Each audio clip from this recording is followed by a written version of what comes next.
யார்கிட்ட வரான்னு பார்க்கலாம். வா இனி இனி குட்டி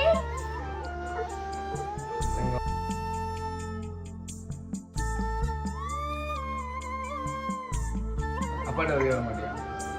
இனி இனியன் தம்பி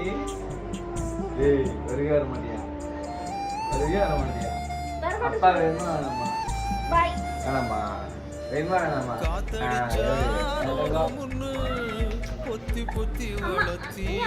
அம்மாட்ட சொல்லியா அம்மா வேண்டாம் அம்மா வேண்டாம் போகக்கூடாது பட்டுரு முன்னு சுத்தி சுத்தி போட்டீக கையாலாகாத பிள்ளைய பெற்று கண்ணீரை வெட்டீக